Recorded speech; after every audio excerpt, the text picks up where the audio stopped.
প্রত্যেকটা দিনে 100 টাকার নিচে কোনো তরকারি নেই, এটা কোনো কথা হইলো? তো আমি কিন্তু ভালো ছিল, মানুষের সাহায্য করছে, বয়স্ক ভাতা দিচ্ছে, তার যে কি করে টাকা জমা টাকা থাকতে হইব, এখানে ঢাকা শহর থাকতে হইলে। মাংস করতে কিনি, সবজি কিনি তো করে দিতেন বাবা, আবার মাংসটা বইতে। রাজধানীর কাউরান বাজার সহ বিভিন্ন বাজারে নিত্য প্রয়োজনীয় পণ্যের ঊর্ধ্বগতিতে চরম বিপাকে পড়েছেন সাধারণ মানুষ। বাজারে ঢুকলেই বদলে যাচ্ছে হিসাব। হাতে 500 টাকা নিয়ে প্রয়োজনীয় বাজার করা যাচ্ছে না বলে জানাচ্ছেন ক্রেতারা। বাজারে আসা একাধিক ক্রেতা ক্ষোভ প্রকাশ করে বলেন, বিএমপি তো বেশি ভোট দিয়ে করছে, আমি কিন্তু ভালো ছিল, মানুষের সাহায্য করছে, বয়স্ক ভাতা দিচ্ছে, তার যে কি করে, তার যদি কিছুই করে না, তার যে বাস করছে, আর দুনিয়ার জিনিসের দাম গরিবের লেগে হয়ে গেছে। বড় লোকের টাকা আছে খাইতে, গরিবই তো খাইতে পারে না। কিছু হয় না, আপনি 2-3টা তরকারি লইলে 500 টাকা জায়গা, 3 পদের 4 পদের তরকারি লইলে 1 কেজি করে লইলে 500 টাকা শেষ। তো গরিব মানুষ কি বাবা আছে? আগেই সস্তা ছিল, বিএমপি আমলিকার আমল চালের দামও কমা ছিল, মানে 400 টাকা বস্তা 50 কেজি চাই, আর আমরা 350, 3,000, 3,500 টাকা খাইছি 50 কেজি চাই। সবজি কেনার পরে যে মাংস কেনার টাকা থাকে, মাংস করতে কিনি, সবজি কিনি তো করে দিতেন বাবা, আবার মাংসটা বইতে, মুরগিও খাওয়ান যায় না, আর গরু তবু বলে আমরা গরিব মানুষে যেতে না। চাল, ডাল, তেল থেকে শুরু করে সবজির দাম সব ক্ষেত্রেই ঊর্ধ্বমুখী প্রবণতা। আগে যেখানে 300 থেকে 400 টাকায় দৈনন্দিন বাজার কেনা সম্ভব ছিল, এখন সেখানে খরচ হচ্ছে 800 থেকে 1000 টাকা। 500 টাকা বাজার কেমনি হইব? হবে না বাজারে, 500 টাকা হবে একজন, দুইজনেরও হবে না। সরি, বিশ্বাস করেন, এত দাম, প্রত্যেকটা দিনে 100 টাকার নিচে কোনো তরকারি নেই, এটা কোনো কথা হইলো? চাকরিজীবী না, আমি চাকরিজীবী না হইলো, তারপরে আমি অ্যাডভোকেট, কিন্তু পারি না। এবারই বললেন, সাধারণ মানুষের জন্য আরও টাফ, খুব কষ্ট, খুব কঠিন। না না না, সম্ভব না, সেটা সম্ভব না, প্রশ্নই আসে না। আমি 7 দিনের একটা বাজেট দিলাম আর কি, আমার ফ্যামিলিতে 500 টাকার সবজি কিনলে এখন বর্তমানে যে দাম, তাতে আমার সংসার মোটামুটি 7 দিন চলে যায় সবজিতে।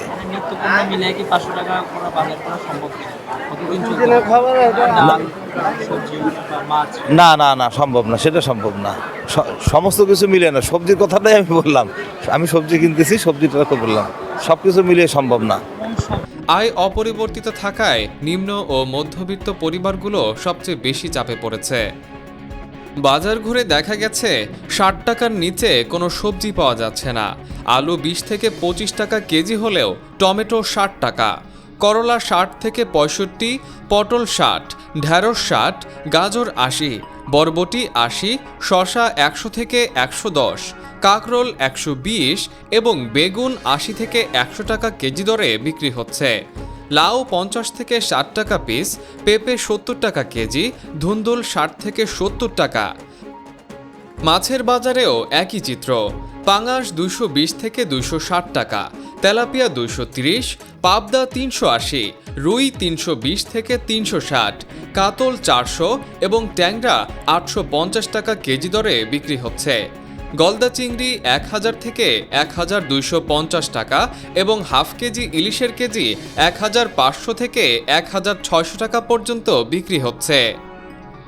বিক্রেতাদের ভাষ্য, সরবরাহ কমে যাওয়া এবং পরিবহন খরচ বাড়ার কারণে গত 1 সপ্তাহেই অনেক সবজির দাম কেজি প্রতি 10 থেকে 15 টাকা পর্যন্ত বেড়েছে। এই পরিস্থিতিতে 500 টাকার মধ্যে বাজার করতে গিয়ে অনেক প্রয়োজনীয় পণ্য বাদ দিতে বাধ্য হচ্ছেন ক্রেতারা। তো পারা যাইব না, কারণ জমা টাকা থাকতে হইব, এখানে ঢাকা শহর থাকতে হইলে। কারণ একটা ইলিশ মাছের দাম হইতো মনে করেন যে 2,000-2,500 টাকা। আমরা 500 টাকার বাজার কি করব? 500 টাকার বাজার করতে পারবো না। যাদের টাকা আছে, এদের প্রচুর টাকা আছে, আর যারা নিরীহ লোক, এরা মনে করেন যে এদেরকে একদম যে বেশি টাকা পয়সা নাই, এরা কোনো রকমে মনে করেন যে দিন কাটাইতে আছে।